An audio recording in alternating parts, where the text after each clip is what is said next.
Hi, I'm Jake with React, and welcome back to the part 2 of our testing that we did of the Streamlight lights. If you missed the first part, click in the little annotation below and it'll take you to part 1. What we did in part 2 is we took them out at night to test them. We're showing the models and specs in part 1, and part 2 is where we actually take it on the range, mount them to the guns, see if they function properly, and also show the actual beam width at 10 yards at night.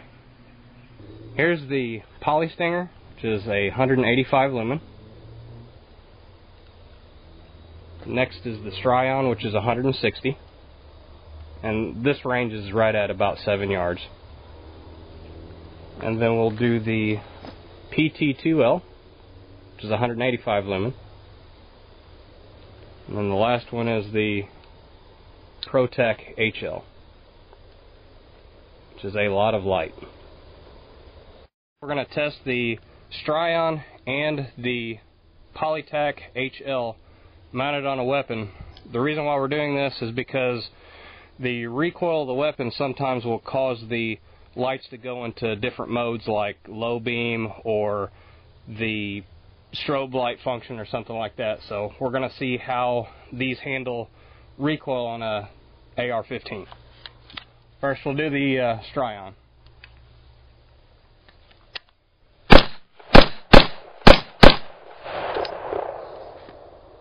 Seemed to function fine and didn't change. Okay, so now here's the Protac HL, and we're going to fire a few rounds to make sure it doesn't go into the strobe or the low light function.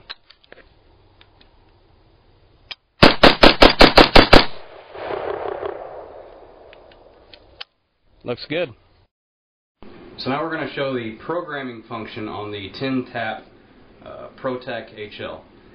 Basically how it works is from the factory, just like the other Protacs, you tap the momentary switch 3 times and it gets you in the different functions of it. So you've got high, you've got strobe, and then the third tap is the low beam. So to get into the 10 tap, you have to tap it basically 9 times and hold it on the 10th, and that changes the program from which is the first one, the high beam, then strobe, then low, to just flat out high beam. So it's high beam no matter what. And then the other function is low high, which means when you first turn it on it's low beam and then it goes to high.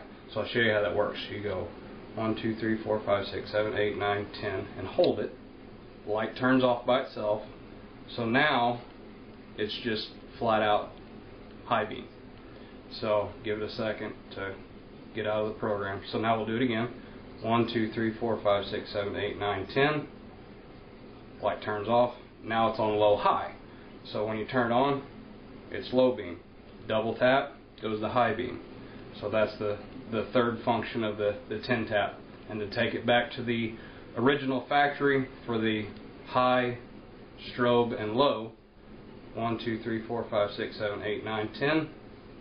And it strobes like that, turns off, so now it's back at its factory default. So high, strobe, and low. Final thoughts on the 4 that we tested. If you want big light for duty use that has a lot of area to it that you can use if you need to hit somebody with it or something like that, a good tactical flashlight, the Poly Stinger or the Stinger, that's a good flashlight. Usability wise, the Strion was really awesome. The lumens, even though it was rated at 160, which was really the lowest one on the end of the spectrum, really couldn't tell a whole lot of difference in actual light output. The Strion and the Stingers are both about the same price. They're in about the $100 range or so, 110, depends on where you buy it. They're both really good flashlights. The Strion, the good positive to it is it's smaller, will work on a duty belt, less weight, and if you have that extra $50 for that mount, it'll go straight to it. So $150, it's a pretty good investment if that's what you want to do, is go straight from a duty belt to a weapon mounted light. The Protac HL, the light output was very, very impressive. that's the one that I would probably prefer, just because you could do a everyday carry it in a pocket. It's small enough. You could put it on a duty belt. It'd take a little bit longer to mount it to a weapon. You can buy rechargeable CR 123s, so that's really not really a problem. And it's starting out, if you put it in the low-high mode, is what I preferred out of all the functions that it had, because you can put it on a weapon and start out at low. If you're doing a search or wanting not to light up a whole bunch of area, double tap and you're right there ready to go. You'll blind everything in the parking lot. So I really like this one the most. The Protac HL was a good all-around, very small, puts out a lot of light. Still, you can get rechargeable 123As, so that's really not really a big problem. So that one was a really good, probably top 2. But the downside is you couldn't mount it to a weapon. The barrel's just too small. So the 2L is about a $40 light. These are about $75, and like I said, both the rechargeables were in about the $100 range, minus the $50 mount for the Strion. But they did really good. And like I said, I think so far my favorite out of all of them would have been the Protac HL. Thanks for watching. We have a Facebook page. It's facebook.com/react.firearms. If you guys liked any of these lights and it helped you in the decision of any of these lights, the last one that we have for sale, because we basically bought them to test them and then turn around and sell them.